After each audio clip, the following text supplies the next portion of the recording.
If you ever see a woman waving on an empty road after midnight, do not stop. I didn't believe stories like that either. Until one night, driving alone through Pennsylvania, I took the last exit off Route 9, and something got into my car.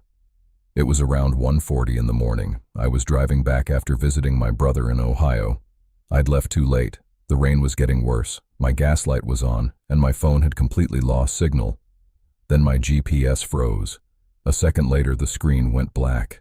I was alone, no cars, no lights, just rain, trees, and an empty highway. Then I saw a sign ahead. That was it. No town name, no gas brand, no distance, just that. I should have stayed on the highway, but I was low on gas, and I didn't have a choice. So I took the exit. The road curved into thick fog. Trees closed in on both sides. My headlights barely reached 10 feet ahead. No houses, no traffic, no sound except my engine and the rain. Then, out of nowhere, I saw it. A gas station. Or at least, something pretending to be one. It had two old pumps under a rusted metal roof, one flickering light above the door, and a broken sign with one word still visible. I pulled in. The second I stepped out, I felt it. That silence. Not normal silence. Dead silence.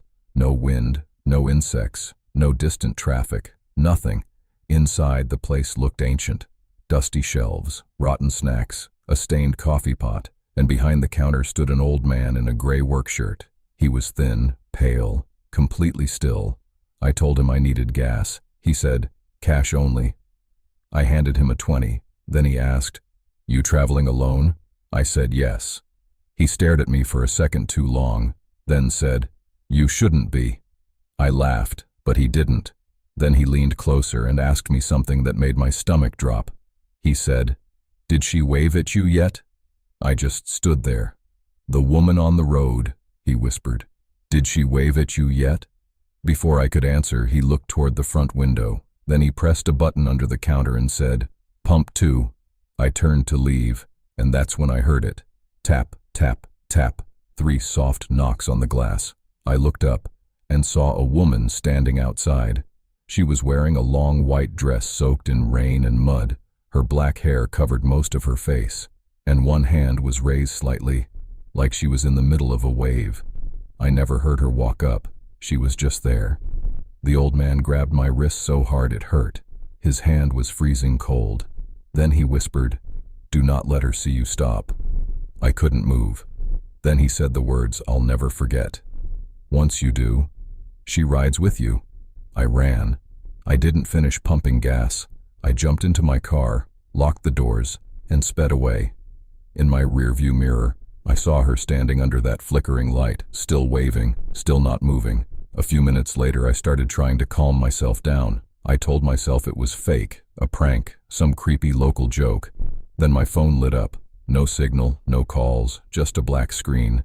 And in the reflection, I saw someone sitting in my back seat. A woman, head tilted, hair hanging down, smiling. I dropped the phone. Then I heard it. A wet whisper, right behind me, like someone trying to speak through water. I wanted to turn around. I almost did, but I remembered what the old man said, so I kept driving, faster. Then my headlights swept across the trees, and I saw people standing along the side of the road. Men, women, children, all soaked, all still, all facing the highway. None of them had faces. I started screaming. I don't even remember it clearly after that. I just kept driving until I saw bright lights ahead, a truck stop packed with semis. I flew into the parking lot, jumped out, and begged someone to call the police. State troopers showed up 15 minutes later. I told them everything. When I mentioned the gas station, one of them looked at me and said, "There hasn't been a gas station on that road in 19 years. I thought he was joking. He wasn't. He told me that back in 2007, a flood destroyed an old roadside station there. The owner died inside. That same night, a woman stopped on that road and was later found drowned in her car. Since then, people have reported seeing the station, the woman, and something in the back seat." Then the trooper asked me one last question. He said, "Did you check your car?" I hadn't.